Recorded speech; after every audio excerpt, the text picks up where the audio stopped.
Okay. We good? We're good. All right, man. Cool. So, welcome everyone to the July edition of the Alehorn. Special guest, returning guest, Adam Noe from Horseburner, joined by Jack. So, this should be pretty fun. So, the topic of this month is a deep dive into the new album of theirs. But before we get to that, let's just go through the Horseburner history a little bit here, guys. Oh boy. Quick thoughts on each one of these. What is that? There's a glare. Oh, sorry. Oh, man. Yeah, That's a Strange Giant EP. 2013 7-inch that we re-released as a cassette a couple years later. Yeah. Long since sold out. It's cool that you have one. Yeah. Worship the Wizard. My favorite song of the three. Yeah, it's a cool song. You should bring that back, man. Yeah. Next up, got the CD when I saw you guys the first time. 2009 that CD. And that show you're talking about was 2011 in Knoxville. Yep. Yeah, the what was some saloon, wasn't it? Long Branch, maybe? Yes, that was it. It was like dilapidated. Felt like the floor was about to fall in on the second floor. Loaded was up a flight of stairs. Yeah. Real sketchy set of stairs. That's when everyone had like the fridge cabs and stuff, still instead of like the pedals. So I mean, we played with that one really bad new metal band that wore like jumpsuits. Yeah, I vaguely remember it, but yeah, you're right. Yeah. I like on the back of this the history. It's myspace.com/horseburner. Yep. Right here at the bottom. I'm gonna go on there later, see if it's still there. I think we deleted it. Yeah, it's long gone. It's really? Ours is still up. Because I'm too lazy to go in and delete it. I love that. Yeah. Up next, my favorite of the releases actually. Dead Seeds, Barren Soil. Yeah. David is so awesome, man. It's just my favorite by default. 2016, re-released in 2017 on Hell Mistress Records. We did a DIY first pressing of CDs and records. I think we did. So the 7-inch was purple vinyl, purple swirl, and then that was like a clear, translucent yellow, limited edition, and then just a plain black one. Yeah, I have the plain black. I think I did that on purpose for some reason. We did 100 of the yellow, and I have not seen one in really 8 years. Yeah, so. That's cool. Yeah, I mean that makes it a collectible for sure. Yeah. Yep, and then of course. I don't think we saved copies for ourselves. We didn't because we're dumb. Whoever does that, when you make $20 off it, man. I know. Yeah. Up next, The Thief, excellent release. Thank you. 2019. First pressing was like a greenish blue ocean swirl, and then black. And then the second pressing. Oh yeah. Yeah. And then the second pressing is pure white. Yeah. Oh, nice. Cool. Do you like white albums? Do you think they're noisy like everyone says? I can't tell, man. I think people that say, like, I don't know very many people that have enough of a hi-fi setup to really be able to tell. I think people just like looking with their eyes and what they've been told. Right. Yeah, I think so too. Because I got a few white albums. I'm like, it sounds fine to me. I don't know. Yeah. So one of my first records when I started collecting when I was like, I don't know, 12 or 13, when I got into like punk records and stuff. There was this band called This Computer Kills, old screamo band, probably long defunct, but that was the first like white album I ever got. I thought that was super sick when I was that little, Yeah, I agree. I still have that. Nice. Yeah, I got some of my old records still too. Back before I had a record player, I would just collect them. So I thought they looked cool on a like a stand in my living room, and I lived by myself, so. So yeah, I used to collect them just for like art pieces. That's cool. Yeah. And then the next, that's of course, basically what mine right now. Yeah, man. The next one is this one, which we're here to talk about today. Voice of Storms. Just so you know, I have the what'd you get? The clear blue. Nice. Yeah. What is the official name of this one? It's like I don't remember. Storm Blue or something. Elemental Blue. Yes, that's it. Yep. So that was I was talking to our label Blues Funeral, who we're with now. And I was talking to Jad. I really like the blue. It's the not limited edition. Yeah, I kind of prefer the blue myself. It's really, I took it out in the sun to do pictures, and it was like, oh my God, this is actually beautiful. So yeah, the blue is really sick. Yeah, I didn't get the splatter one. I got this one on purpose because I thought it looked pretty cool.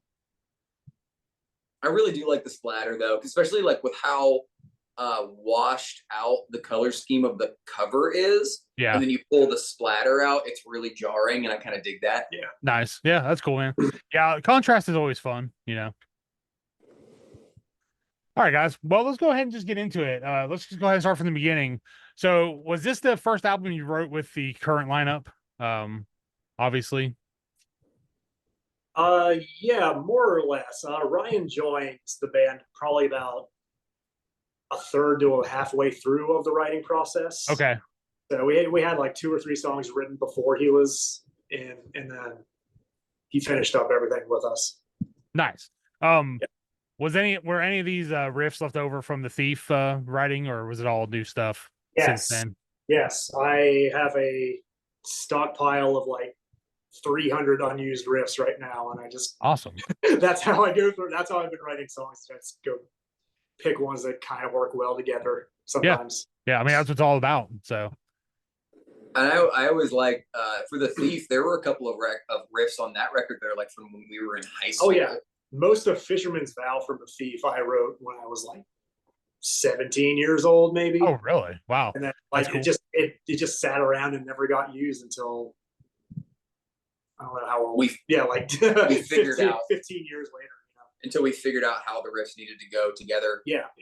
Yeah, we have a song that's like 12 years old. Like we have like 2 parts. It's like they sound really good together, but nothing after it really strikes us. So we just like every once in a while we just like bust it out. Like let's just see if something comes out of it. And we play it. It's like it still sucks. It's still hard to write for us. Just put it back in the bank and we'll bust it out later. So I mean it's a really heavy riff. I can't wait to actually do something with it. But I'm sure we'll hear it someday. Oh yeah, someday. Yeah, if the rest of the song's weak, it's like why bother? So yeah. No, 100%.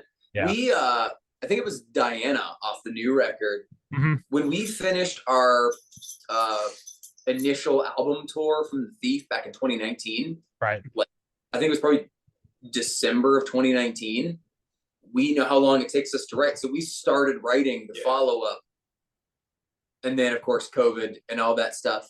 Yep. So some of Voice of Storms is at least 5 years old, if not older. Yes. Yeah, it's cool. And it's another concept album, right? It is. Yeah. I think The Gift. I had the bones of that song mostly written like early COVID when I was just sitting around not doing anything, and then it finally came together. That was a cool one. That was a cool one because like Jack just sent this demo of like a bunch of riffs, and I had been trying to learn how to do home recording, and so he sent this demo. No idea of structure, just like, hey, here's riff A, B, C, D. And I just kind of like put drums to all the riffs in order. There was no click track or anything for him to play to either. He just did it. Just figured it out. Yeah. But that became the bones of that song. And yeah. I found when you play with people long enough, the click track just kind of becomes like burned into your chemistry together, Because like when Micah plays a riff, I'm like, I just kind of know like what it is. And it's just like, I don't know. It's been playing with so long that it's just like, well, for lack of a better term, it just kind of clicks when you play the same guy long enough. So you don't really need a click track sometimes, Oftentimes, yeah. And I think it's testament to just his steady hand, like being able to play solid enough for me to record to it blank like that. So, right. Do you have an electric drum kit, Adam, or do you play acoustic and send it to him? Yeah. I learned how to record a live drum set. Mm-hmm. I never got way past that though. I mixed a couple of songs that I wrote during COVID, just like I don't know, rock songs really. But I never got too far past how to make a drum set sound good on record. Yeah, I got you. I mean, I haven't either. I got an electric kit. And it took me like a while just to figure out how to like send MIDI tracks to like Chad so he could like put it through like a program to make it like to like demo stuff. Oh, for sure. And, so like I don't know when we record next time, I think I'm just gonna do my drums in a studio and then everybody else is gonna do their stuff at his house. So that makes sense. Yeah. We did that with the Thief. We did drums and bass technically with Neil Turry at Amish Electric Chair, and then we did everything else in our home studio. Nice. Did you record the same place for this one? Yeah, we did the whole thing with Neil this time. Okay. Everything but like a few small overdubs where it was done Yeah. at Neil's studio. And then we did, I think like we did synths here and like a couple backing vocals, but like that was about it. Everything else was because you had the video. I think the first video for the gift was in a studio, so I didn't know if you recorded there all the way through or just like certain songs or pretty much like 99.9% of the records was done there. We gave Neil co-producer credits on this record. Yeah, he contributed a lot to this one. Definitely. I don't think it'd be the same record without his input. Yeah. Did he ever tell you like your drum fills didn't have enough tom hits to go back and rework it with, 100 more in there? Because some of your drum fills are insane, dude. I'm like, what the fuck, man? Like, no, that's just my ADD kicking in. That was literally like the gift, the drum fill at the beginning was me just messing around, being like, ha ha ha, and everyone was like, do that again. Yeah. And I was like, I'll try. Yeah. No, because like we recorded probably 2 different demos of the gift before we hit the studio with that one, and that opening drum fill was not there on either of the demos. But we liked it. He was just fucking around. And was like, nope, we are keeping that one. That's the one. Learning again. It's like, oh shit, I don't remember half of what I did. Our friend Eric Marrow, who did the video for Alehorn off of Dead Seeds, he's the one that shot the studio video. And he just happened to catch that drum take on camera. So that was kind of cool. Yeah. Right. Which one, real quick, before we get into that album, which video is the one where you guys like kill yourself eating off the... that was Alehorn. Was it? Okay, yeah. I always like that video. That video was cool. It was really fun to film. I felt so terrible when we were done. Because of the eating? Terrible. Yeah. Yeah. Stuffed myself. So I ate a hot dog covered in whipped cream because I thought it'd be funny. It was, but it was disgusting. I was gonna ask how it was. Did you use was it canned whipped cream or was it like a tub? It's canned. Yeah. Canned. Okay. I prefer canned to the tub myself, but on a hot dog, I just don't know, man. I don't know. I'm a Cool Whip guy. Give me a big old tub of Cool Whip. I'll just straight up eat that. Yeah. Yeah. Put it in the freezer. I'll straight up just eat it. I mean, that's not the record, so I guess we don't have to talk about food. Dude, it's all in part of making it, because like somewhere in there, it might have altered your DNA to do a drum fill that you would have never done on the last album. I mean, you never know. If I hadn't eaten 2 tubs of Cool Whip, Kroger brand Cool Whip, before I got here. You get a sponsorship, man, for a tour. Dude, yeah, that'd be so great. I think the food you're eating it has an effect on the outcome of the album. I feel like I spent probably 5 weeks, like at least 6 days a week, driving back and forth between here and Athens, Ohio. It's about a 45-minute drive, and like there's a great bagel shop in uptown Athens that I went to like basically every day. So nice. I feel like that had some sort of influence on the final sound. Yeah, man. I mean, those bagels. Yeah, everything has something to do with the final outcome. I'm a firm believer in that, But all right, guys, well, let's get into the album. So, what's the story behind the cover before we get into the songs? So, Brian Mercer from Philadelphia, who did the cover for The Thief, had expressed interest when The Thief came out of working together again, and we were like, absolutely. Now, again, with the way that the world has gone since 2020, when we finally had everything ready and to work on it, I don't know how much I can really speak on, but I know that Brian had been kind of going through some health challenges. And so he didn't get to start the cover until way after he wanted to. Right. But man, when the pressure was on, I feel like he really delivered, because I love the cover. It really took me by surprise because of how muted the colors are compared to the last one. Mm-hmm. When he sent like the final draft, I was really surprised. But the more I look at it, and to this day, the more I look at that cover, the more I love it. Yeah, I'm glad he went that way with the color scheme too. So that way it's not just kind of like the same thing again. Yeah, for sure. Even though it's the same list. Yeah. And, you started to ask before, and I'm sure we'll get into like the story of the album. Mm-hmm. But like so much of the record story takes place in this like almost trance-like dream state kind of thing. Okay. So the muted colors, in my opinion, really work with the way the story unfolds. Nice. Yeah, that's cool. Yeah, I always like hearing like the actual artist interpretation of what it is versus like what you think, because I know. I sent him an overview of the story and the lyrics, and I think we sent him the raw tracks to listen to. But I would love to know like his thought process, because I have no visual artistic skill at all. yeah, I'm with you. So I'd really like to know like what his process is, but I don't know. I remember the first time I made a stage plot. That was like, man, this looks really good. It's like that was like the height of my art, and it was like one of those drag and drop stage plot programs. So, but I still felt accomplished. So, dude, so I'm with you. I'm with you on the rudimentary stuff. I lack serious talent. I made our stage plot on Microsoft Word with like the shapes tool. So cool, man. Yeah.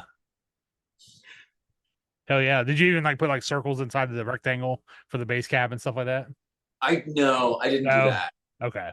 I wrote 8x10, so people knew what they're getting into. Yeah. Okay. But I did draw bells on the cymbals on the drum set. Oh, nice. Okay. Yeah, man, whatever it takes. I mean, I don't know. A lot of these guys are just like, you get there and they're like, they don't even read it. They're like, how many again? I'm like, I think all the information, but there's only 4. Yeah. So yeah. Three mics, 2 guitar players. It's all good. We can probably count on one hand the number of shows we've played where the sound guy actually gave a shit enough to look at the stage plot. Exactly. Yeah. I just submitted one tonight actually for a show we're playing next Thursday. I was like, it's at the odd. I mean, you're using Jason for the sound guy again. I don't know why this is necessary, but I'll send it. Yeah. Yeah. Yeah. So cool, guys. Well, let's get into it. What's this story about? We could do a condensed version and then get into the chapters or the songs a little more in detail. Okay. So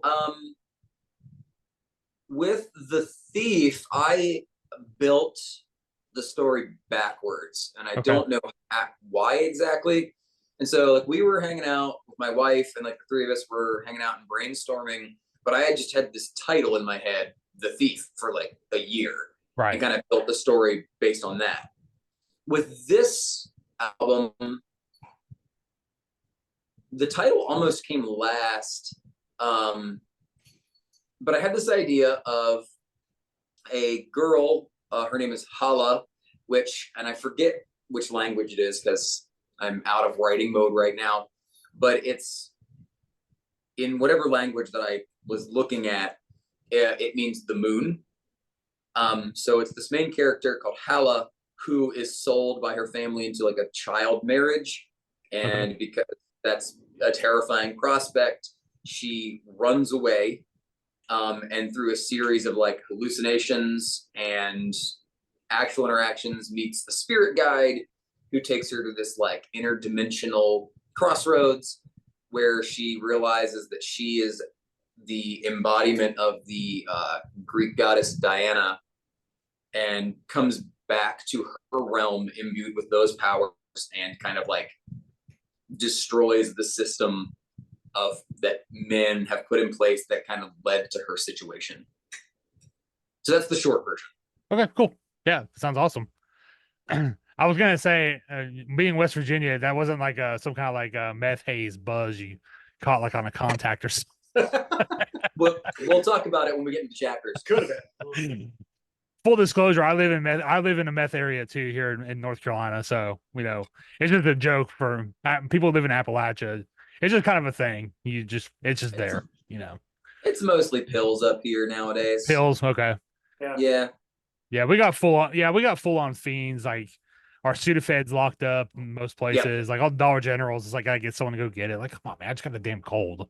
It's like it's crazy shit. So yeah, that and a lot of Miralax is always locked up too. So I'm like, come on, guys. I got 2 small kids. I need that stuff at all times, and it's like sometimes it's hard to find. But all right, well, let's get into the Summer's Bride first track, mostly instrumental. What is this one about? There's a spoken word track that I did heavily affected. It's kind of a prelude. Right. I don't know. I was a little reticent to do that because I think it's walking the line of being really corny. It was a very last minute decision, like in the studio. Yeah, I feel like it was, because I had written a prologue that I thought maybe we'd include in the liner notes, but I didn't know if it would actually be in the music. Right. And we tried it, and I think the guys liked it enough that we gave it the okay. Yeah. Because I don't mind things being a little corny. Like, I like prog rock. There's a lot of cornball stuff there. Yeah. So I think we can lean into it a little bit. And then the latter half of the song has Jack coming in with a melodic vocal track that kind of takes center stage over my spoken word thing. Because my vocal is real, like I said, real delayed and verbed out and buried.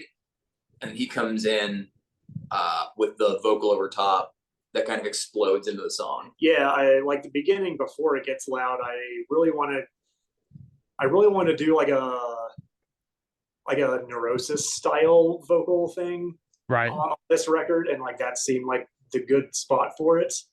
Like when anytime they get really quiet and just like the vocals like super upfront and in your face, but it's like really intense at the same time. Sure. Despite it being like quiet. Yeah. I feel that's one of the Horseburner staples is like a really loud like scream after like a silent part or a break. Most of the time it's you guys sharing vocals. It's really cool sounding. We've never really done like the vocals over a clean part before. Yeah, we never have. Like that was kind of a first for us. And we have had, for our entire length as a band, which is a really long time, we've had a habit of writing overly long intros, and not necessarily by accident even, but I feel like we just wanted to do something different where like the vocals came in with some immediacy this time. Right. Because on the last two records, it's been a while before you hear vocals on Dead Seeds or The Thief. So we kind of wanted to hit that up front this time. Yeah. Cool. Okay. All right. So getting into the gift, you mentioned earlier that you had this song for a while. So how did you incorporate it into the concept album? So lyrically, I think Diana was finished first. But the gift was the second song lyrically that we got done. And I was saying lyrically and musically, it's the second song we got done. Yeah, actually. The album was cool. This was like the world building aspect. Like the lyrics in the first verse are very much just like it's almost like a first person almost. Yeah. It's like, this is what she's seeing as she's woken up, as she's marched to this wedding, as she's walking under tree cover with sunlight just kind of breaking through, and it's like a little bit hazy, a little bit blurry as she's walking to this seaside altar. And that's when she runs away, and the chorus is kind of like no longer her perspective, and it's kind of like this spirit guide, I guess, if you want to say, like calling out to her, telling her like, don't be afraid, you can be in control of your own destiny. Just, you gotta run. And so she does. Nice. Yeah, I'm just reading along the lyrics here while you explain it. Everything's a lot different now than when you put context behind it, because so when you don't write a song and you read it, like, wonder what the hell they're talking about here. I don't even know, but unless it's like really like in your face blunt, you can take it anyway. So yeah, it's like that. Yeah, like our lyrics tend to be like there is a story behind them, but it's not like it's a little girl, she is at a wedding and now she is running away. Yeah, it's not. We don't do the real like expositional type of writing in that sense, I suppose. That's all. I have a bad. I'm an English teacher. I was a drama major. I have a bad habit of overwriting, and sometimes Jack, I feel like, wants to slap me because it's like, hey, you can fit all these syllables over your complicated guitar riff. Love you. But I do it to myself too, because like on this album especially, I wrote the vocal parts and I wrote my drum parts, and when I'm like, oh, I have to learn to play these together, like I have no one to blame but me. Yeah.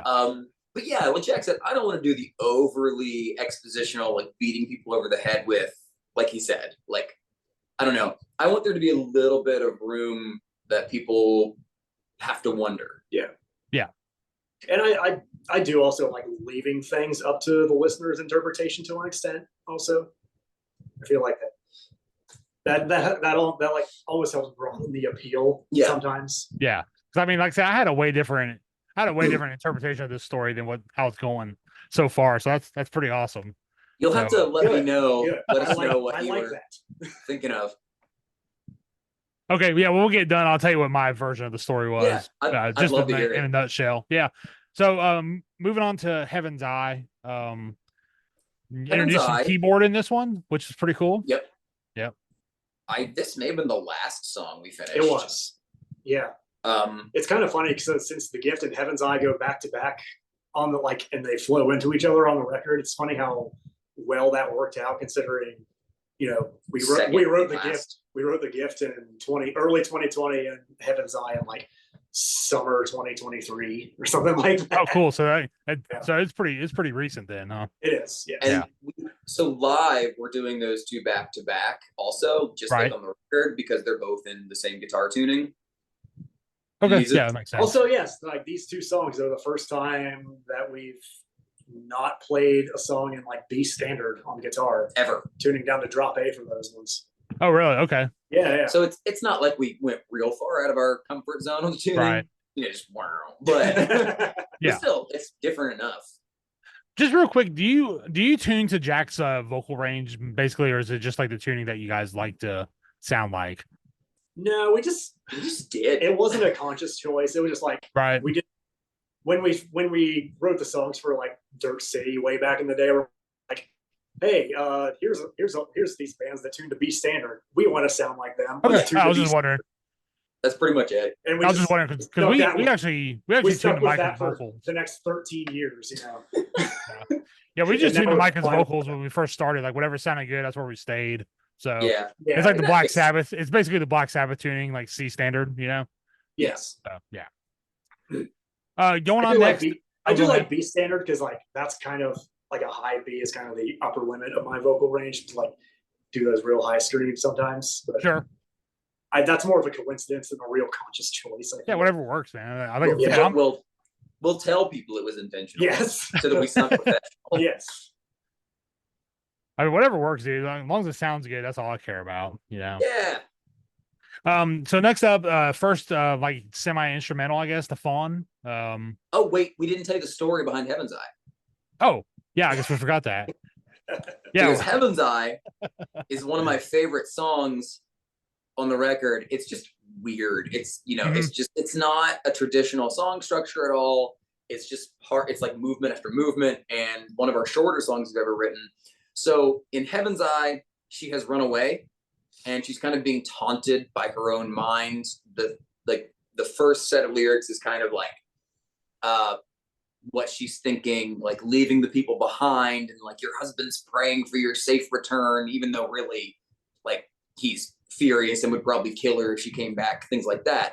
Right. And then she trips as she's running through the woods and accidentally ingests like a hallucinogenic spore, and she starts having this weird vision of like the forest coming alive, and the trees are like singing to her, and the vines are reaching out after her, and there's like this insect kingdom that she's seeing, and then so in her hallucination, the last set of lyrics mirrors the first set, except that everything's like super messed up now.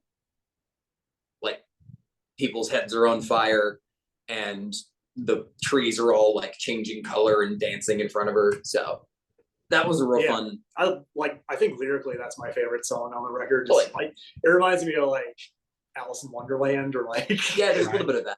Jefferson Airplane, White Rabbit kind of deal. Oh yeah, totally. Yeah. Get behind that. Yeah, it's cool. My story is way different. Yeah, sure. So, and then up next to Fawn. Also, I seen you hit up David Paul Seymour for his deer shirt design real quick when he put that up. I knew what it was for. It worked out so well. It was like he drew it with us in mind. So we were just like, that's like the second or third time that's happened where he drew a design independent of us, And we just Yeah. let that speak. Yep. Exactly what we that's need. us. That's what we Yeah. want. Yeah, he had when we did the Marauders album, there's a song called Sea of Woe, and he drew this tentacle design, and Micah like hit him up like immediately as soon as he saw him. He's like, dude, the guy just sent me the money. I was like, man, you just posted like 5 minutes ago, dude. It's like, God, man, hard to catch. Sometimes it's hard to catch when it's on fire, you know. For sure. But yeah, so what's the fun about? This is a pretty mellow tune. I like it. A lot of cool layers to it and stuff. Ryan, our bass player now, Right. he and I, this is both of our favorite song on the record. I like it because it's such a departure from what we do. And I listen to a lot of stuff that is more folk singer kind of stuff. Right. So in the end of Heaven's Eye, like, because when I'm writing, I see everything cinematically. Like every word I write is accompanied by like a camera shot in my mind, like a cinematographer would be following. And so like she lays down at the end of Heaven's Eye, and imagine her looking up, and she's like face to face with this glowing, luminescent fawn. And this is her spirit guide that's been calling to her. So like the spirit that was calling to her in The Gift, this is the guide that was calling to her. Okay. And so this is where the title Voice of Storms first comes in, because that's kind of like the way that it communicates with her. It has this like mystic tongue that it speaks in called the Voice of Storms, and it awakens the storm inside of her. Again, walking that line of being like a little bit corny with it, right? Yeah. And so yeah, the fawn is all about her spirit guide waking her up and being like, follow me, I'm going to show you how you beat this. And so, you know, hand and hoof, they carry on the journey. Nice. Cool. And as far as guitar tuning, I don't know what you're in on that one. That was a Dadgad one. Oh, okay. So nothing too wild. Yeah, like a Open D. Open tuning kind of deal for the acoustics. Yeah, I don't know. That was a fun one to put together, mostly in the studio. Like I had a rough demo of it that I had done, but like, yeah, most of it just kind of came together while we were tracking it. Just like, here might be a cool layer to add. Here might be a different cool layer to add.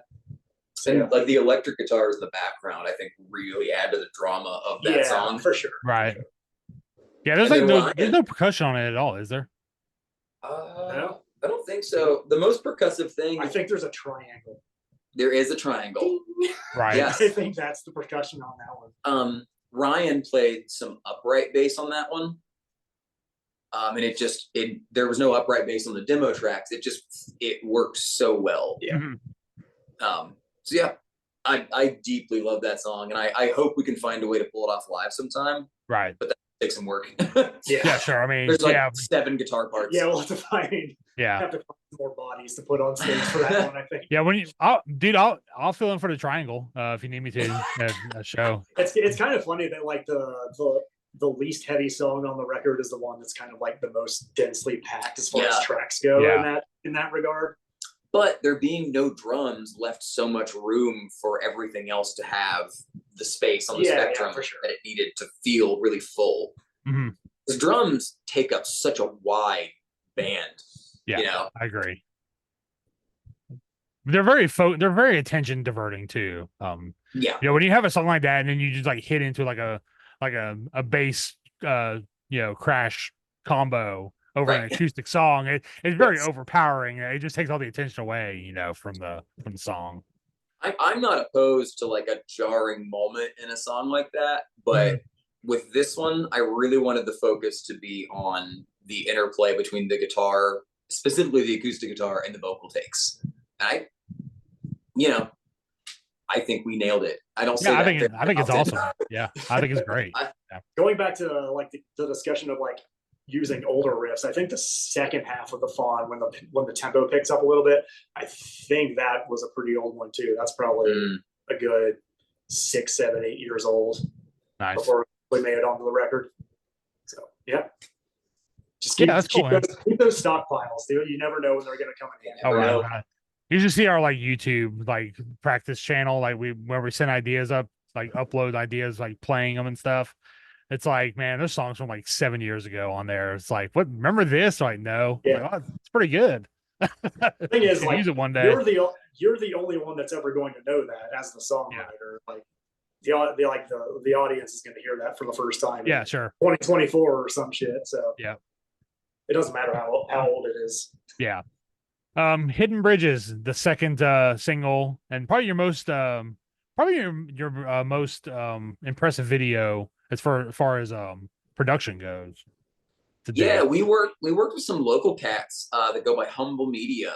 Mhm. They had done some music videos for our friends Cassius at Best, and really loved the way the videos turned out. So our friend Josh, who we've known since high school, who sang Cassius at Best, hooked us up with those dudes, and yeah, it was a super fun day of filming. We, because those situations can be really awkward. Because it's like, because we didn't know them ahead of time. Like we had just met in person on that day, on the day of the filming. We've known Eric, who's done the rest of our videos forever. Yeah. And we just met Drew from Humble the day of filming. So, but playing rock star and doing the big music video, whatever, like it can feel kind of goofy, but it was super fun. It's very goofy. Yeah, and a lot of white shirts, black shirt cuts and stuff like that. So that was an idea that I had to go with the story, which I guess Heaven's Eye kind of opens up.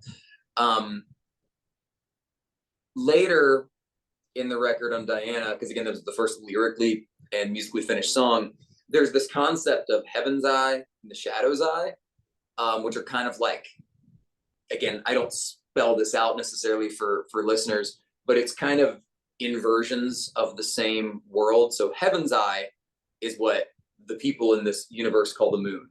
Right. And again, going back to the character being named Hala, which is the moon, and Diana is the goddess of the blood moon and the hunt, right? So there's a lot of interplay there with the themes. So Heaven's Eye is, she's following the spirit guide into what I call an interdimensional crossroads, where you can see all timelines ever in the universe happening simultaneously. Did you ever, I know you're a Star Wars fan. Mm-hmm. Did you ever watch Clone Wars and Rebels, the animated series? So I watched enough Clone Wars to keep up with the Mandalorian stuff when they started introducing like Bo-Katan and stuff like that. So Okay. I kind of like, I'm like half in, half out. There's some Obi-Wan stuff I watched for the show, and then the Bo-Katan and the Mandalorian stuff. But then Rebels, I kind of just like read what it was about for the Ahsoka show. Okay, first of all, watch all of Clone Wars and watch all of Rebels. Okay. So in Rebels, there is an episode called "The Space Between Worlds," and I think that's what it's called. And I honestly, I just kind of lifted that idea directly from that episode of the show. Right. But they literally are walking this like starred, universal path, and all these timelines converge here. And so that's exactly what I had in mind for that song. And if you watch the video, towards the end of the video, these like spiral windows are opening up where the girl can see all these different timelines happening simultaneously. Because the universe that we tend to write our stories in is like, I say nondescript, pastoral, almost medieval, a lot of mud, a lot of dirt, a lot of poverty, a lot of famine, right? But there's one window that they put in the video of like industrialized world with smokestacks and factories. And I thought that was so great because it's like, yeah, Hala would be able to see that timeline too while she's on this crossroads. Nice. Yeah, dude, this is pretty wild. I mean, so the kind of ambient stretches in the middle and the end of that song are in my cinematic mind, her walking along this crossroads, and there's a line about like you can reach out and you can crush the stars in dust in the very palm of your hand, because when she's here, she's kind of in control of all that. She doesn't know that yet, but she's in control of all of it. And so at the very end of the lyrics of that song, she's taken to the window that shows how she came into existence. There's a line like origin of your existence, and that's the transition lyrically into the next song. Okay, which is Palisades. Which is chaotic, one of my favorite riffs. Yeah. And I want to say the last song lyrically that I finished. Yeah, I think it was. Yeah. So this song, man, this like took me back to like listening to like Blood Mountain for the first time. Awesome. Like it's very like early Mastodon inspired. Like from like Crack the Sky back. Like just like everything about it is like, wow, this is pretty badass. Like this is my favorite song on the album. I try to like play air drums to the intro, but I have no fucking clue what the hell's going on. So I mean, I'm just kind of like, I think he's just like hitting like the bass drum and the hi-hat with the rhythm and a snare every once in a while. It's like that's the best I can figure out. It's all technique wise. Mm-hmm. Technique and me don't get along. It's all singles on the hands. Okay. The complication comes with the feet. Right. Because it's almost a linear pattern with only one note at a time. So it's the interplay between the hands and the right foot. Mm-hmm. And then in the studio, I decided to add some hi-hat open flourishes in a couple of parts. Right. Yeah. And that, dude, recording that was a nightmare. First of all, I was in a bad place mentally when we were hitting the studio. Just like so much stuff had gone wrong. And it's been a rough couple of years, not just me, for everybody, you know. But I was not mentally focused for this monumental challenge we just set out for ourselves. And Jack and I record everything. We put a click on, he plays, I play. We record his guitar as a scratch, and those are the drum tracks we typically use. Sure. For whatever reason, I could not play the part with him and the click. Yep. I couldn't do it. Just not hitting. So that part I only recorded to a click track. I did not play to a guitar for that song. Yep, dude, whatever works. Like I have stuff like that too. That I just told him like I know it good enough to just play without the guitar. Let me just do it because it's too much to concentrate on with the click and everything. I really want the feel of playing, even though I like playing to a click track in the studio. I want the feel of playing to a human. So if we deviate, we deviate together. If we push together. If we pull together. Right. That one, I was just like, throw the click on. Just not happening that day. Throw the click on, and I'll just do it that way. Yep. Yeah. Yeah, it's amazing. Dude, I love this song. Like this is my favorite, like hands down. I mean, the whole album's really good, but if I had to pick a song, it's Matt's favorite song. It's Matt. Like he says that every time we get together and play it. He's like, "That's my favorite song." Yeah. Have you played this one out live on the tour? Oh yeah. We road tested that one a little bit before the record dropped. And that riff, I'm a hack guitar player. I can't play what these guys play, but I have to imagine that riff's all muscle memory, especially when you're singing over it. Oh, absolutely. Yeah. It's just, you have to play it 800 million times and before it's like burned in there. And the thing is like, it just kind of came, that's one of those riffs that came about by accident. It was just like, I think it was two of us jamming one day. I actually wrote the drum part first. Yeah. The drum part came first. That hardly ever happens. And then I was messing around one day on the kit and I came across that pattern and I was like, this is fun. It was like, I was just doing some hammer-on stuff until, like, I thought the riff sounded fucking stupid at first. But then we played it so many times to the point where it finally got tight together. It was like, oh, this is actually cool. Yeah. Now, earlier, if you recall, I said sometimes I put too many words in a line. This song had that happen a couple times, but I really, really thought he could pull it off. And I'm really glad he gave it a try because it's the vocal line that leads into the chorus is really wordy. Yes. But man, I love the way it, like, because the words build as the riff builds and it all ramps into the big chorus, and I love it. Yeah, dude, the groove that you guys find for the pre-chorus and chorus, like I was like, it's kind of unexpected, fuck, man. I was like, that's so fucking good. Like, I can't believe how good this fucking just rock and roll at that point. Yeah, I know, that's what I mean. It's so simple coming from something so complex. Like it just like worked so well, you know. So since this was the last one that we did lyrically, like we didn't have any vocal patterns necessarily committed to before we actually started tracking in the studio. Like I think probably about half the demos we had vocals for and the half we didn't before we started. This one, I wanted to kill him so bad when he showed up. So I had spent the morning and afternoon, because he had to work, tracking vocals with Neil. I had been, screaming my fucking head off for like 4 hours at this point. Right. This guy shows up after work and he's like, "Oh, like that's not the rhythm I had in mind for the vocals. Here's how it's supposed to go."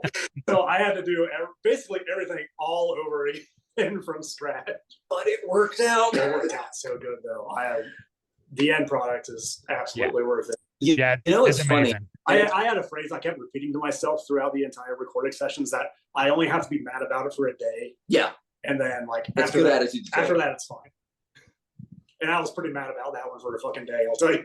But the next day it was great. When we got the rough mixes back, it's like, yeah, that was the right move. Yeah. Yeah. And I think that was one actually.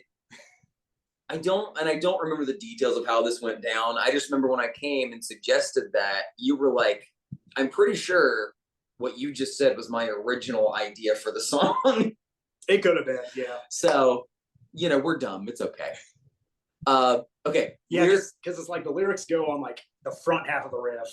And you were putting them in the space at the end. Which was probably the first idea.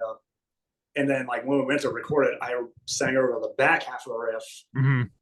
I don't remember what I did now, but lyrically, this song was the pivotal moment in the entire record.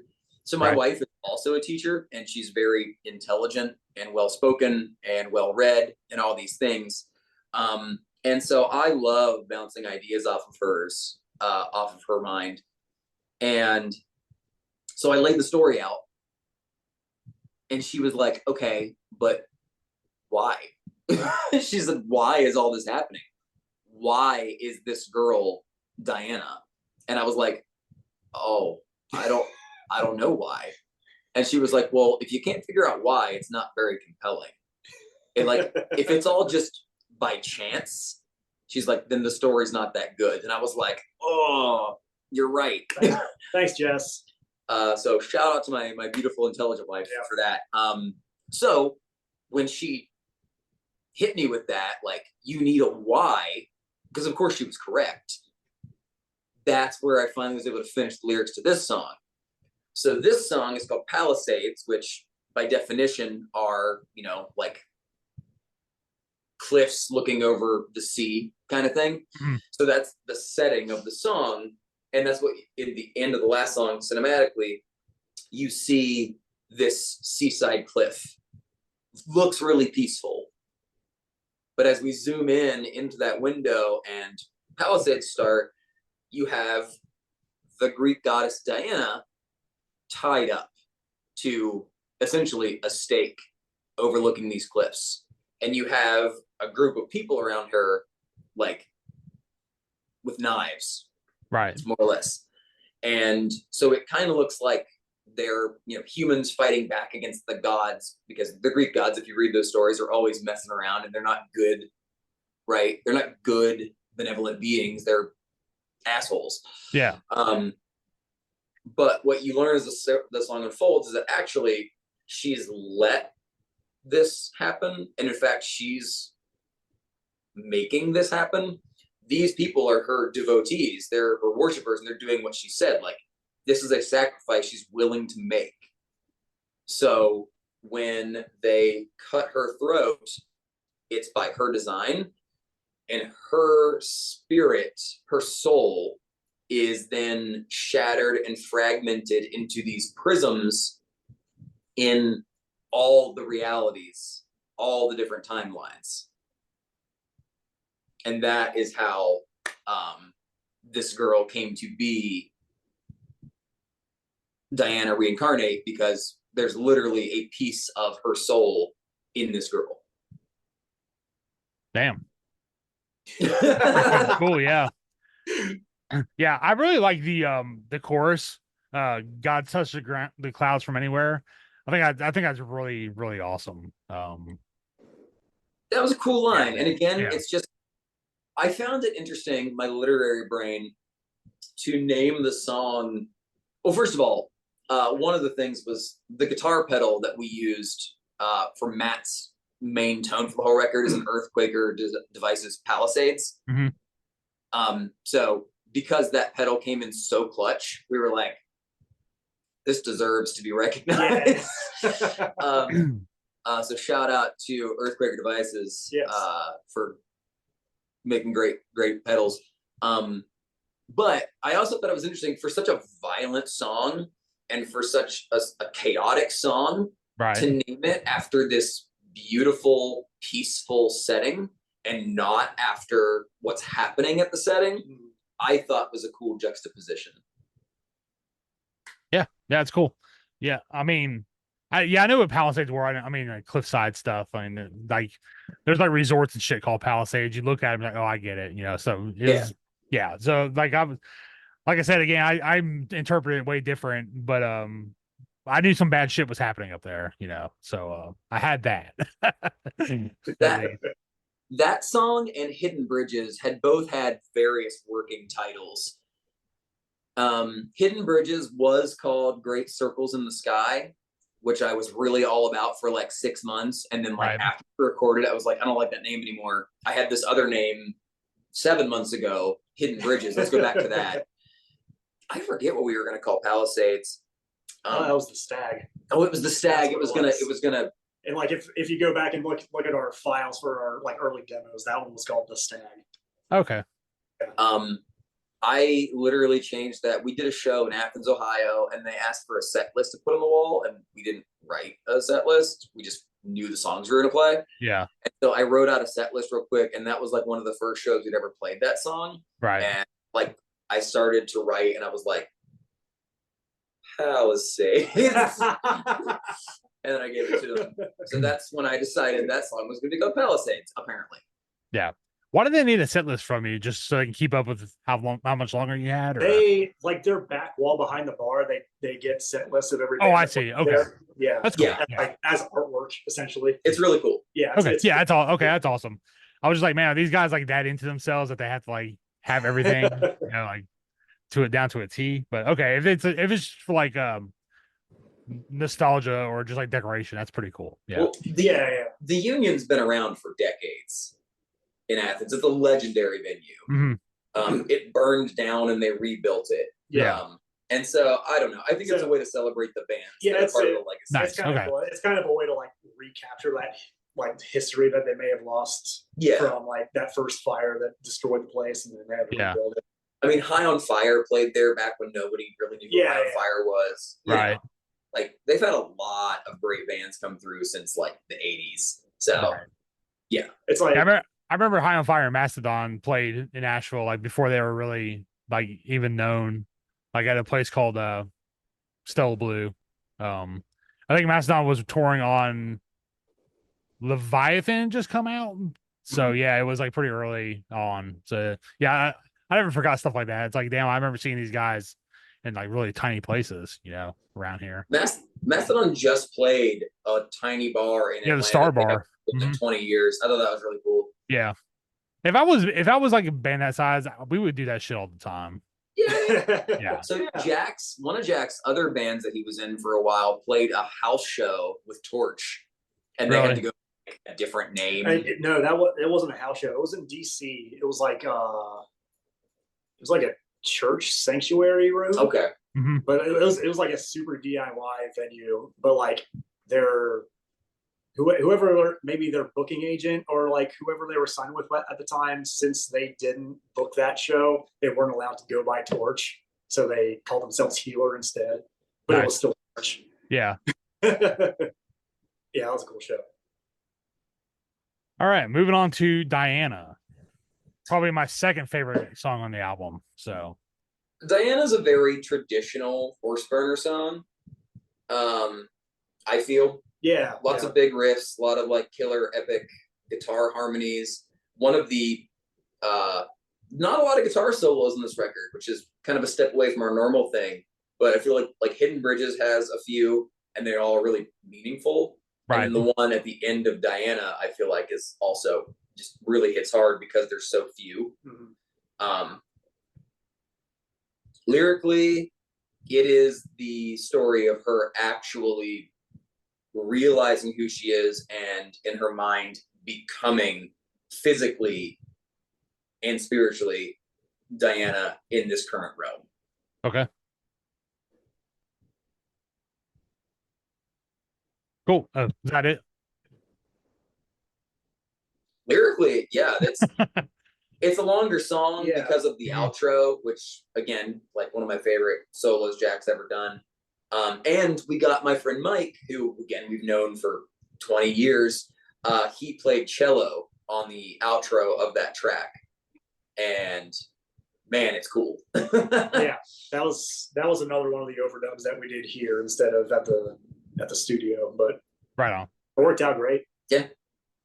We Yeah, were actually, gonna have a friend do a piano outro, but she just couldn't make it happen because of work schedules and stuff. Right. And then Mike was like, "Oh, I haven't played cello in years, but I can sure try." And I think he did great. Yeah, he did great. Yeah, I actually didn't pick up how many solos actually weren't on this album until you just said so. I was like, yeah, there's like 3 solos in the whole record. Yeah, because I mean, I just listened to it like in one shot, so I guess it's just like, okay, the song has 3 solos, cool, because that's how I listen to it pretty much when I go out. If I have like 50 minutes driving or something, I'll just put this on, start to finish, done. When I get there, it's done, and going about my day. This one was just so densely packed, like lyrically and like, I guess, instrumental parts that like a solo wouldn't fit over, that we ran out of room to have too many guitar solos this time. Right. Overall, and I'm not mad about that either. It's just like, yeah, I mean, it's not like lacking like Saint Anger is per se. Yeah, but, right. Yeah. It wasn't a conscious choice either. I just think that we were focused so much this time on making good songs instead of like just good riffs. Right. That I feel like we didn't shoehorn stuff in like we may have in our younger days. Yeah, for sure. That's the mark of maturity, I'll say. Okay. Yeah. Why not? I hope so. Yeah, I mean, it sounds good to me. Like I said, I mean, I hope to God we're growing as musicians. Like, we've both talked about this. Like, as far as pure skill at our individual instrument, like I feel like we're not as technically proficient as we were when we were teenagers and could practice all day. Yeah. Right. But I am a much better musician now as I, am approaching 40 than I was when I was 17. Yes. Sure. Yeah, I hear you on that. Like, we don't play as much anymore, but like, I feel like I can like self-edit a lot better, Yeah. now, which is like a big thing. So you can actually kind of write songs faster if you're like, we don't need to play this riff 16 times, guys. It's good, but they could just like start the song over. Yeah, we've been real bad about that in the past, and like brevity has never been our strong suit. Right. So the fact that we had like 3 songs under 5 minutes in this record, we were like, "Hey, we're doing it. We're real musicians." Succinct We did all those things. Yeah, it wasn't even like a conscious choice. It just happened that way. Yeah. Yeah, for sure. Silver Arrows. Anything about this one or? We the instrumental. So a record that we loved when it came out, and then I took a long time away from the record, but kind of rediscovered it. Right. Was Colors by Between the Buried and Me. Okay. Shout out North Carolina bands. Yep. Jamie King. So we were listening to that album pretty heavily. It's also the second to last track on that record that yes, that we were taking the same inspiration from. So there's 2 things that we lifted from Colors. One was that the penultimate track is a bass solo that builds into the outro track. Okay. And so, which is Widow, the hunt and the prize.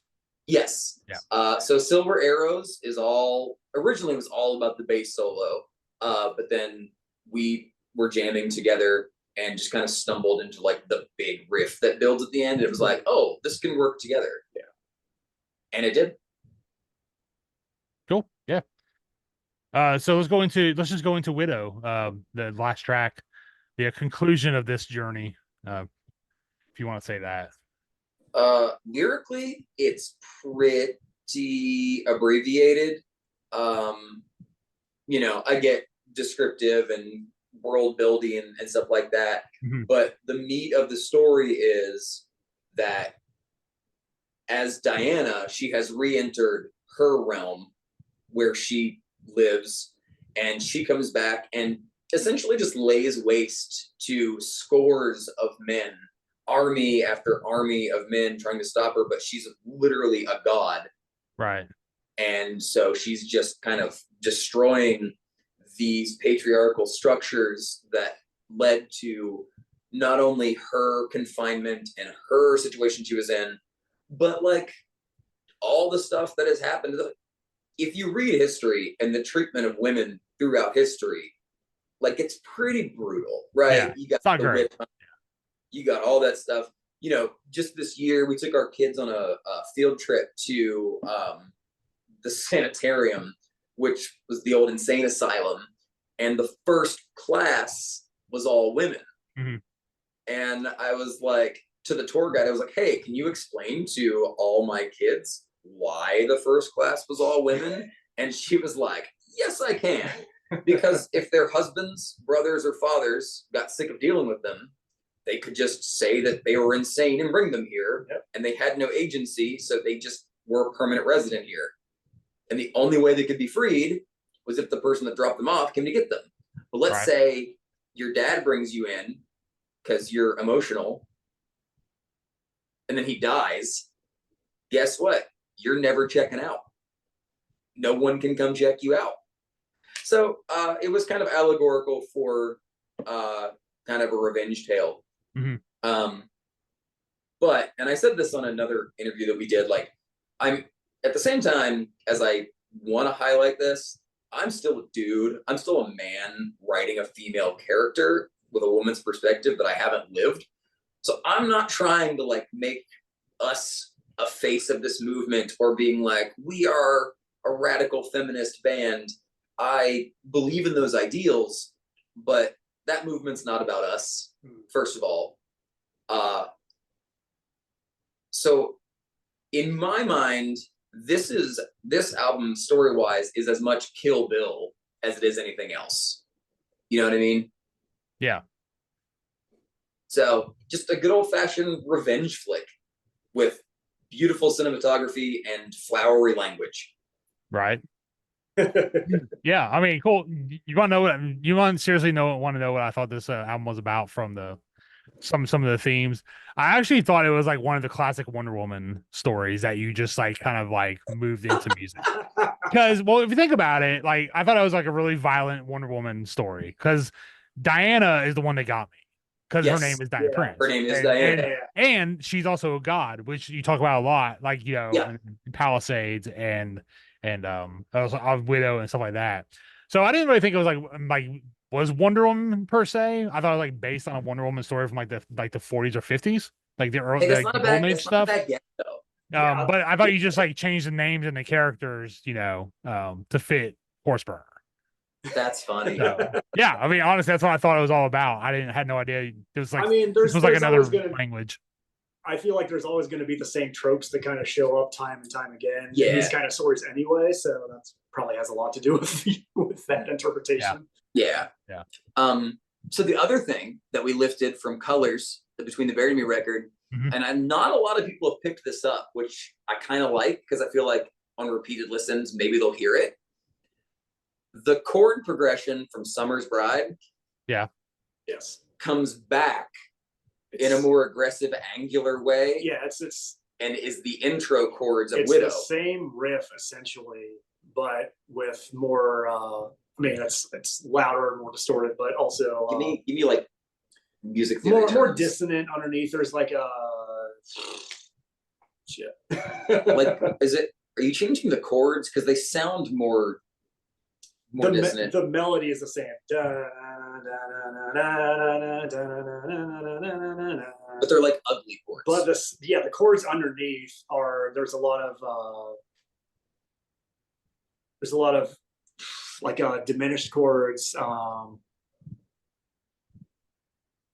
I can't access your music theory brain. I haven't had to think about this in like a year and a half now. So in Colors, the intro track played on the piano, like that melody comes back in White Walls. Yes. And so we wanted to kind of mirror that. And I mean, even in the titles of the song, Bride to Widow.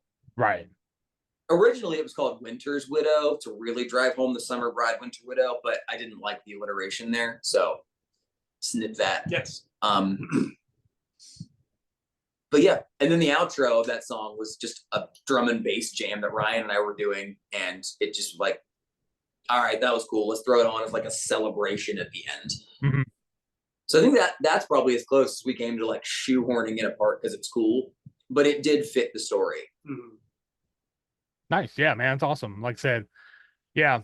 I mean, I was way off from mine. Wonder Woman talking to a god, or the voice of storms. It would be Mother Nature, was always kind of guessing in my head. But it's awesome, dude. Yeah, I love hearing about stuff like that. Albums I'm into, like just to break it down like that, for sure. Yeah, man, it's fun. And like I said, we don't want to beat people over the head with it. Yeah. Like if people just want to be like, hey, this is a cool rock and roll record, because we've been told repeatedly that this is not a sludge album, which I don't disagree with. Yeah.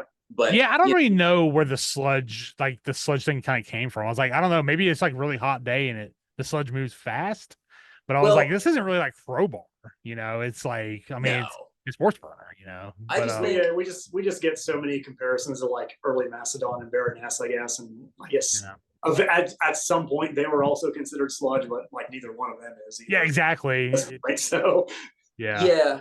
And so, we love the stoner rock scene and we're a part of it. If you want to call it sludge, that's fine. But we're not a stoner rock band either. We Right. just tune low, and I don't know, especially the longer we go, we're just like a progressive rock band, but I don't know. Yeah. Yeah, I mean, I get you, man. Like it's I had a thought, but it just left. I'm not much of a genre cop. If it's cool, I'll listen to it. I don't really care what category it necessarily fits into. For sure. Yeah, if you like it, you like it. Yeah. But the circles that we run in, the bands we tour with, the fests we play, it's like it's this scene. So throw that label on it, and sure. I think it's the tuning. I really do think it's the tuning. I think so. Sure. Yeah. I mean, because like I said, we're in like C standard, like the set Black Sabbath tuning. So we're just like Stoner Doom because you're in like C or C sharp, and right? Like, okay, sword style. Yeah, exactly. Yeah. Well, a couple more questions I had for you guys. Did Matt write any of the riffs he should be credited for on this, like the song riffs, or how was it working with him for the first time writing an album? He had a lot of trepidation coming in. Yeah, had a lot of nerves for like being in studio for the first time. For really? As big of a personality as he is, he's very shy about like bringing very gun shy creative ideas to the table. But he wrote Bridges. He wrote the intro riff of Bridges, and then that was the three of us together before Ryan, kind of in between bass players, honestly, at the time. And then so the whole jam, like the whole song, is just a jam based off of his intro riff. It's just kind of like a stream of consciousness, almost kind of deal. I feel like he had at least one more riff on there, because Matt was doing a lot of like death metal-y style riffs and black metal-y kind of riffs, and we were kind of trying to see like if we can meld those more into the way that we use them. And I feel like there was a black metal sounding riff he brought in that we used, but I can't remember which one it was. Yeah, I don't know. Yes, to answer your question, he played his part. Okay, yeah, cool. I know this is the first one you wrote with him. I know the last one was with Jack. I'm not. It's tough to credit him with that kind of thing because he doesn't record things and send him to like the band chat like I do. Yeah, or Ryan does sometimes, or he does. Yeah. So yeah. So this was Matt's third time recording with us, because the Creedence Clearwater Revival thing that Ripple did, Yes. we recorded that in my basement, so that was pretty low stakes in our home studio. Matt was pretty comfy with that. And then Spoon Man we did with Neil at Amish Electric Chair. Right. And that was Matt, dipping a toe into like, hey, we're in a studio. And then this was, hey, we're sinking thousands and thousands of dollars into this recording, and a record label is also sinking thousands and thousands of dollars. So like, let's do this. Right. But the proof's in the pudding. Like, everything turned out. And his solo on Bridges, I feel like he struggled with that in the studio, but when he nailed it, Right. And it's such a great moment on the record. Fantastic. Solo. Yeah, awesome. Yeah, I know, because I know you wrote The Thief with Jack. So this is like the first one with the new guy per se, or the newer guys. So it's cool to hear the the new influence come in and stuff like that. Yeah, and like that has a lot to do with maybe whatever change in sound and direction of the band has taken on the new one, because because our old guitar player Zach, he co-wrote everything, so much of our material anyway, and like he left after we recorded The Thief. That was kind of his swan song. Like, this is the thing that he's going to hang his hat on and have to be proud of. He let us know like ahead of time. It's like, hey, I'm cool with recording the record, and I'll play maybe a handful of shows after that. But I think after that, I'm done. Yeah. Right. Yeah. I apologize. I kept calling him Jack for some reason, but yeah, it is Zach. I apologize about that. They rhyme. It's fine. Yeah. Yeah. It's 11:15, so it's getting late. I'm turning brain dead. Last question. Do you guys name your vans? Because if you do, you should stop, because you keep blowing them up. I see. We named the blue van, the 95 Ford we had forever, was named John Goodman. Yep. After John Goodman. Sure. AKA Van Connor, Dan Connor, not Van Connor from the Screaming Trees, or or whatever. We had been tossing some names around for our new van. My personal favorite was the American Wagon, Brian Danielson. Yeah. Okay. That was my personal favorite. Going back to the wrestling theme here. Yeah. But it is, I don't know if that one ever took. That's what I'm sad about. Yeah. But it'd be hard to put on a vanity plate for sure. Yeah.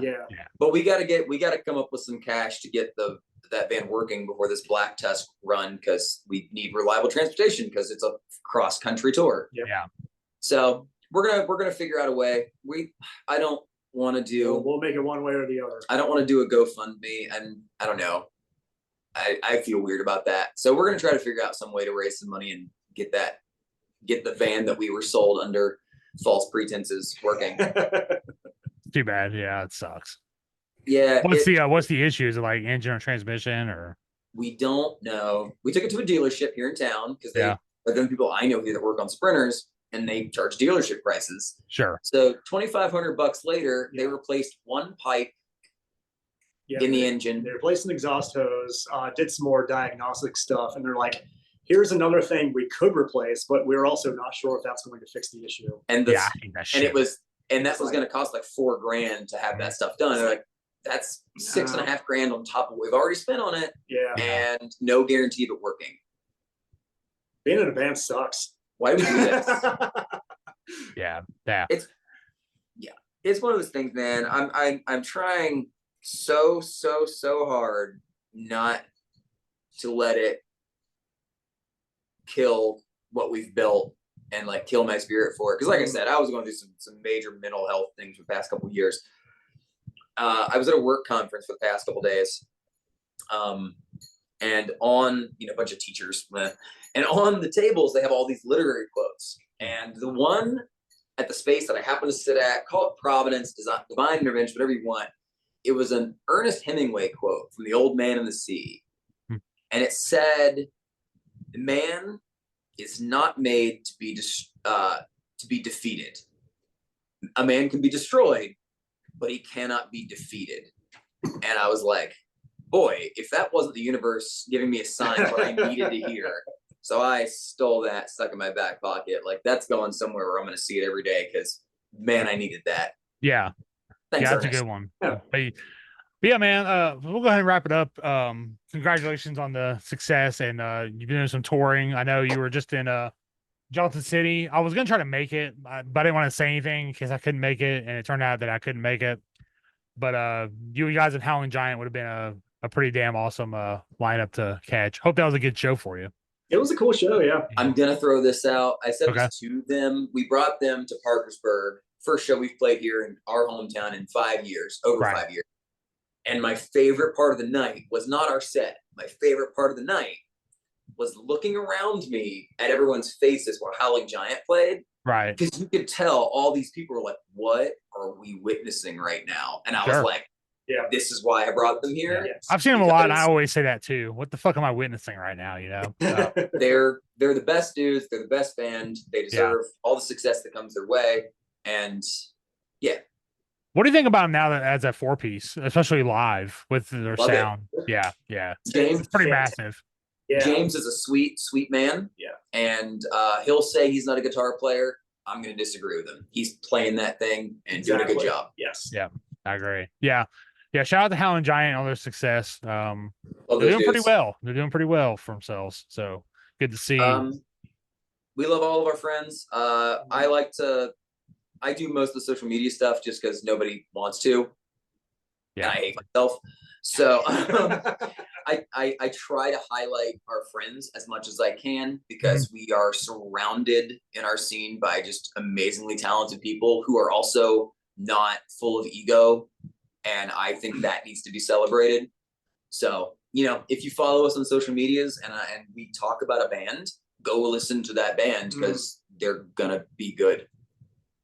You Yeah, will I like agree. them.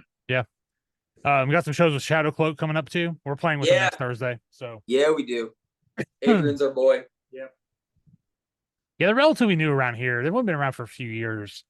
We've actually never played with any of the bands we're playing with Thursday, next Thursday, which is pretty rare for us. So that's exciting. Yeah, man.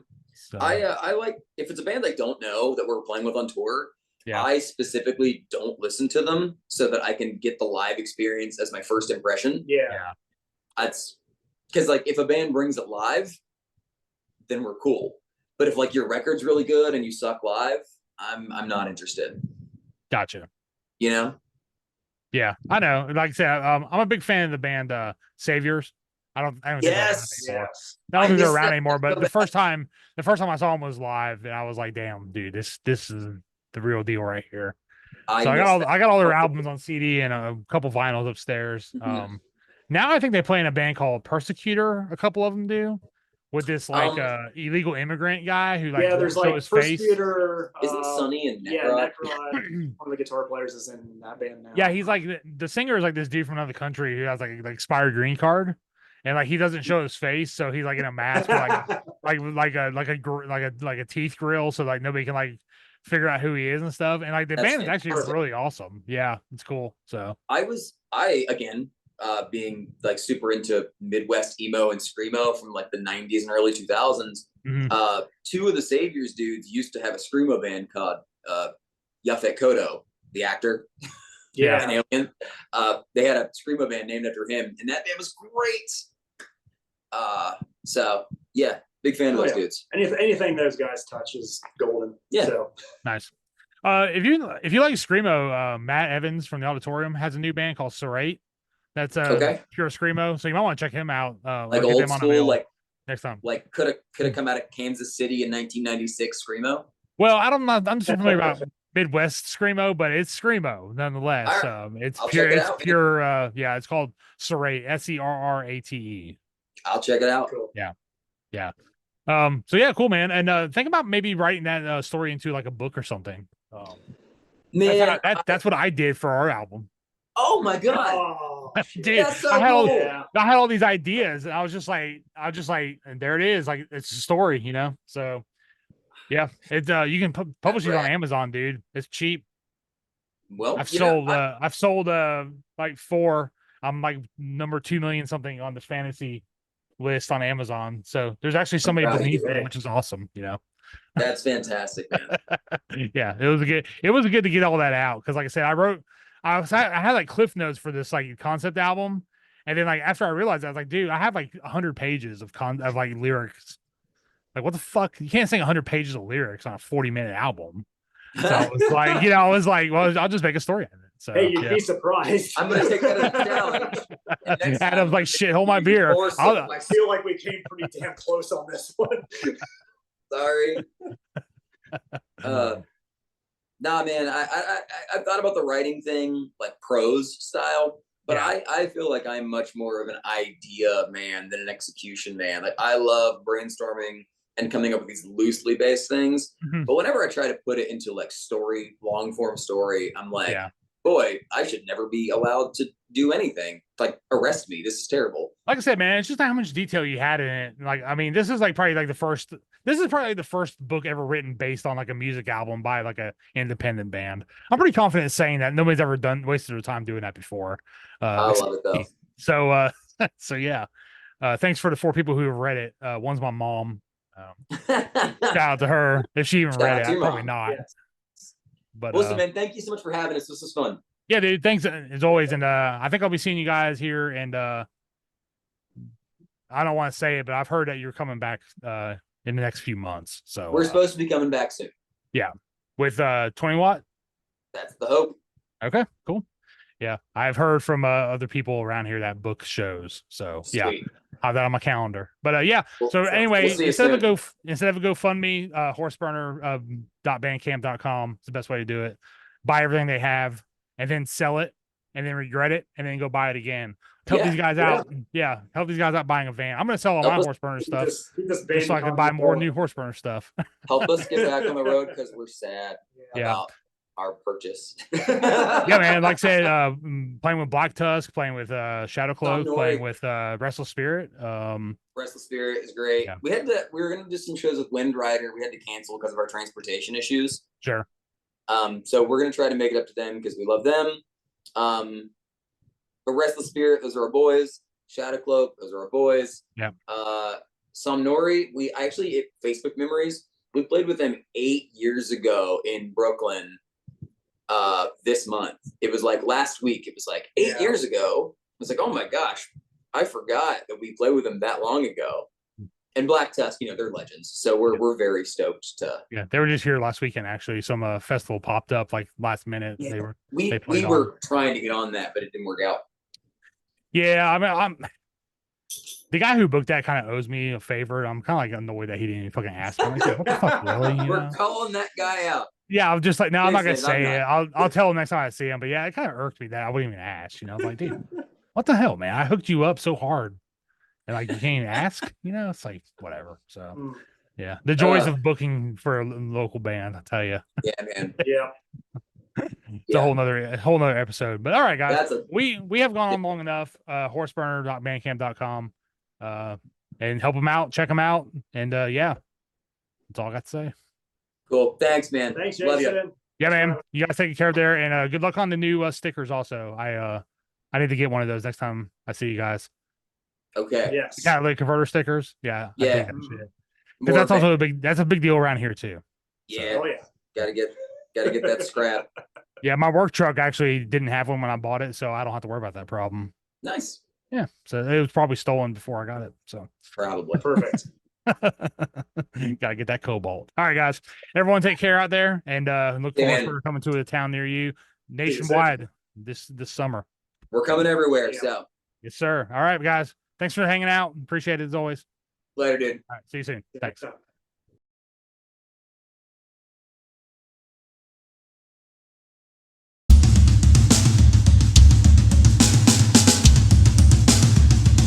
For 45 years and keeping Louisville weird, Electric Ladyland has been there for all your eccentricities. While they do offer the best smoking supplies out on the market today, there's a whole lot more to check out.